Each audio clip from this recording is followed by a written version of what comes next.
Don't sell to yourself.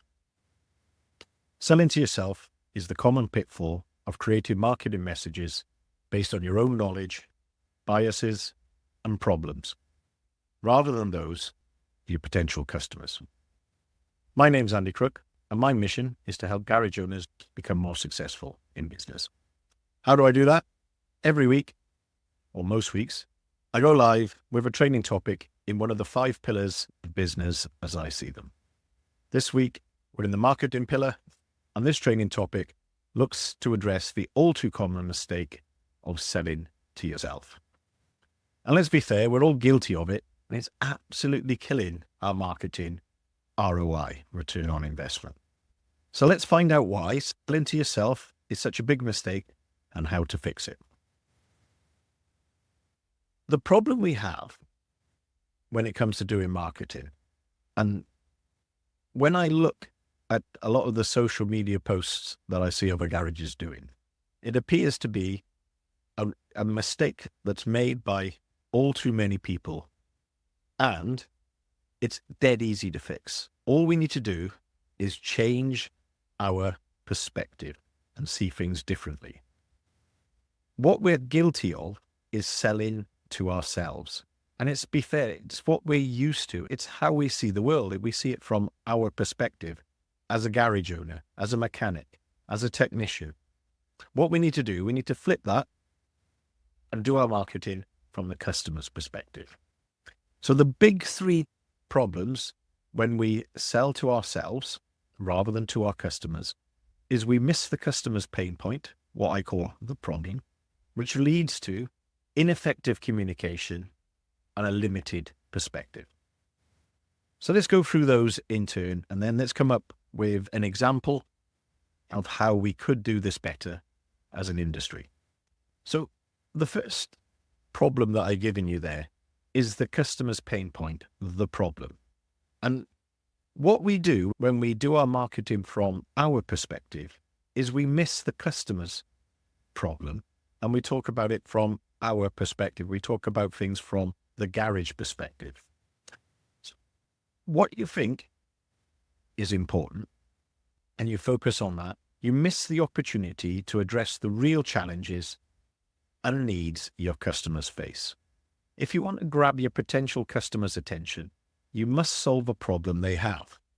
The bigger the problem, the more chance you have of grabbing their attention. And the bigger the problem, the more you can charge for the service that's going to solve that problem. If you can show them how you can relieve their pain and what might happen if they don't use your services and what it might look like if they do, you stand a much, much better chance of grabbing their attention, getting them to take some action, and then possibly using your services. So that is probably the most important bit. So what is the problem or the pain point of your customer? What is it? What is that it's going to stop them scrolling through social media? And what you're going to do then, you're going to position a solution to that problem, and then you're going to show them 2 results. If they don't use your services, if they do use your services. The reason for doing both, you don't have to, it's just an option, is if you show them how it gets worse, how the problem could manifest itself, how it could be worse, you just add in layers to that problem. And it just reiterates in the customer's mind what that problem could look like. But then you always finish on what it could look like if they did use your services or the benefits of using your services. So you always finish on a high. That's the kind of the logic for putting them that way around. Now, you don't have to do what happens if they don't, but you almost certainly should show them what it would look like if they do use your services in your marketing. Once you understand what I call the PSR Formula, which is problem, solution, result formula, once you understand that, you will see how the great adverts work, how they address a customer problem, then they show a solution, and then how that would look in the future if you use the product or if you don't use the product or service. That's pretty much how all the great advertising works. Moving on to the ineffective communication that happens when we try to look at, if you like, our customers from our perspective rather than from their perspective, which is not using the problem, solution, result formula, is the language and tone that we might use might not be the most effective for connecting with your target market. So basically, once customers have a problem, they want to know three things from you as a business. That's all. Three things. It's dead easy to remember. They want to know, do you have a solution to that problem? Will it work for them? And what do they need to do to get it? And that is what must be communicated clearly. Once you identify the problem, the next thing you must do is, once the customer sees that you empathize with them, that you know what their problem is, you then need to tell them you have a solution. Then you need to tell them, and yes, it will work for them. And then you need to be very clear in what the customer must do next in order to get that solution. That, in essence, is what you need to do with the problem, solution, result formula. So if you think about it, it's dead simple. You identify the problem, you tell them you have a solution, and then you, through a series of interactions, you tell them how it works, why it would work for them, what they need to do to get it, and that's it. So how does that differ from what I generally see, especially in social media? And what I see in social media is, most commonly, is a list of garage services that you offer, or the new tool that you bought that allows you to do something that you couldn't do previously, or that you have a new reception area, or you have a shiny floor, or even evidence of the complex repairs that you're able to carry out, which, let's be fair, absolutely no interest to the customer, because they don't even understand what those complex repairs are. Now, the complex repairs bit could be the problem that another garage is having if you do business-to-business services. If you offer your services to other garages, that might be the problem they have. That might be an avenue worth chasing. But let's face it, if they understood those complex repairs, they'd probably be doing them rather than looking for your services. So you need to be maybe even a little bit simpler than that when it comes to B2B, business to business. Because basically what that does to all your customers, when you're showing them a picture of the latest tool you've got, the list of services that a garage offers, all garages offer services similar to yours, or that you have a new reception area or a new shiny floor, none of those things are fixing a customer's problem. That is not the solution to their problem. That isn't even the problem they have. So basically they just go past. It's boring to them. Yeah. Customers don't give a shit about that stuff. The only person who does is you. Yeah. Customers are only interested in themselves, and their favorite radio station is What's in It for Me FM. What's in it for me FM. And that's what you've got to remember if you're trying to get their attention. Because that limited perspective that I'm talking about means that you must look at and think about your customers' problems from their perspective and not yours. And your marketing should be all about your customers' problems and not yours. Because generally, if you're doing some marketing, your problem is, I need more of the right type of customer. And that's what your marketing looks like.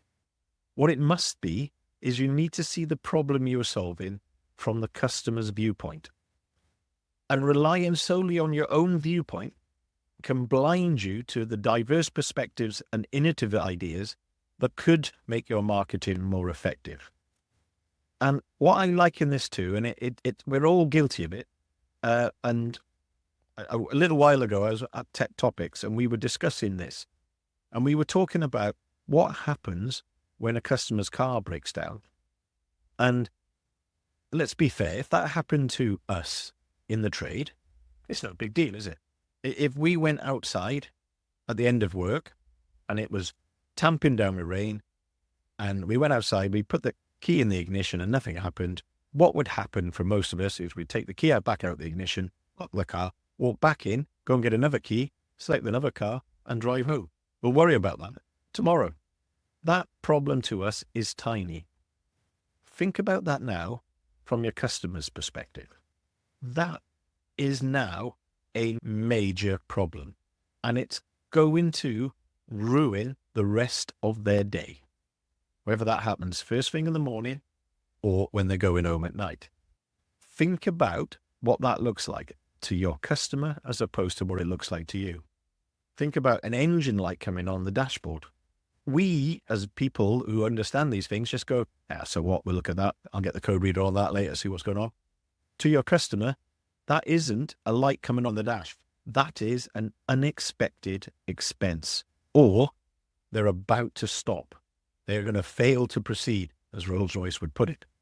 So what I say is, when we look at it from our perspective, it's a bit like when you were, or certainly when I was a kid, I used to pick up the binoculars and I used to turn them round so that things that were close seemed miles away. So their problems, that's the way it looks like to us. Their problems are massive. We put the binos the other way around, but we flip them round and they look tiny. That's how it looks to us. Our binos are the wrong way round. So what we've got to do is we've got to turn our marketing binos the other way around. And how we do that is we think of it from their perspective. And that's when we apply the problem solution result formula, or the PSR formula for short. So let's give you an example of how that looks like. So we're going to outline the problem from the customer's perspective. We're going to use pain points if possible. You must reiterate the problem, add layers, consequences, and make it as real as possible from the customer's perspective. And then what we're going to do is offer a solution. And then we're going to demonstrate the outcomes if they don't use our solution, consequences, or if they do use our solution, what I call the result. So let's have a look at a problem and how you can turn or use more effective communication and use the customer's perspective, turn your binos round for a simple situation, a bit like what we spoke about earlier, using the PSR formula, problem solution result formula. The problem, flat battery on the first cold snap of the winter. Marketing message. Want to avoid being stranded this winter. Solution. Free, if you wanted to make it free, or winter check. Then we're going to list the result of not using our services, left stranded at the roadside, unexpected expense, and then the result of using our services, peace of mind that everything's going to be all right, reduced stress, anxiety, and the chance to budget for upcoming expenditure. So how can we communicate this effectively? So this, use an example, we're using social media. So what we're going to pick is we're going to have an image of a breakdown service attending a stranded vehicle on a cold, dark, wet night. So we're going to make the problem as big and as bad as we can make it. Remember, we're adding layers. Big message, clear text, want to avoid being stranded this winter. And a clear and obvious call to action. What do I need to do to prevent getting stranded? Book your free winter check. Click. Yeah. Can you see what we've done there? Remember, what we've done, there is no need at this stage to have any branding. The customer doesn't need to know which garage it is at this point. What you've just done is you've said, do you want to be stranded? No. Do we want to look like the miserable person stood next to their vehicle, it's tipping down with rain, breakdown service in attendance? You probably can imagine what that looks like in your head. Do you want that? No. What do I need to do to get it? I need to click here. So that's what's on the social media post. And what they do then is they land on a website landing page. And the website landing page is basically going to take them from being curious about your product to enlightened about your product. And that's simply this. It's something like, what is a winter check? And once you've told them what a winter check is and what your winter check encompasses, with a clear, lots of clear calls to action. Book now if you want one. Got an online booking service, do that. If it's going to be free, say that. They book a slot. If they're going to pay, take payment up front. We've done a talk about that before.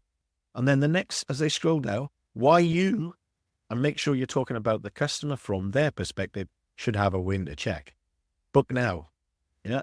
The reason to book now, and then this is the, if you like, the coup de grace of your marketing, is you're going to have some sort of offer to reel them in at the end. So you could have something like, all batteries tested come with a 3-month warranty.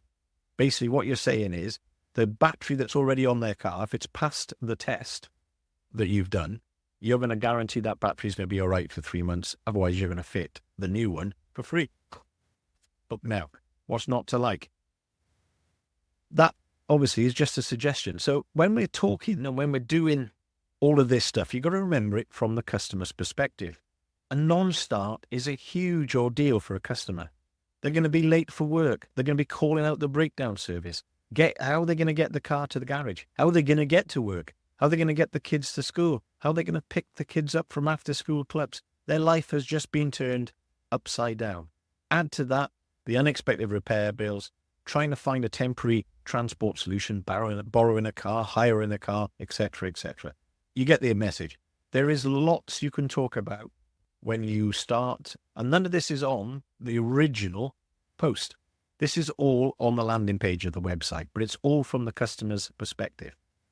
Now, if you think about it from the garage perspective, it's coming up to winter and you want to increase battery sales. You've just bought a brand new battery system and you've got to get a return investment on it. Yeah. And you want to make more customers in your local area aware that you exist. That's your problem. Do not mention any of that. Talk about the customer's problem. The thing you want to do with your customers as you start to explain why they need to have a winter check is to educate them about what longer service intervals may mean or may result in you getting stranded because you haven't had eyes on that vehicle for maybe 18 months. Yeah. And how battery failures happen when the weather gets cold. Having it checked out. You could use an example that wiper blades might not clear the screen effectively and you haven't had a chance to look at them all the way through the summer when the sun has been beaten, maybe not in Wales, but something's happened to them. Maybe acid rain has deteriorated them in Wales, or you get the idea, or their tyres are worn below 4 millimeters. And why 4 millimeters is the real legal limit for your customers, because they don't clear, the rain channels don't clear away the rain as well, especially now we're coming into winter, etc. You get the image. That's what you want to be including from the garage perspective once you've got them hooked in as to why they need to use your services. If you use the PSR formula, problem, solution, result, what you're going to do in terms of your marketing going forward, and this is the atomic action I want you to take, is think about the problem, solution, result formula when creating your marketing message. Or if you want to make it easy to remember, turn those binos around when you're thinking about your marketing. Remember, identify the customer problem, make it seem as bad as it can, provide a solution, a clear and obvious call to action, what they need to do to get that solution. When they then land wherever that is, make it dead easy to make a booking. Keep on educating the customer at that point from the customer's point of view. And as you come down the web page, start to turn it into the garage's point of view. And then finally, right at the bottom, add some value, give them a reason to book if they haven't already done so. If I've made you think about your marketing message, then I've done my job. Thanks for listening and good luck.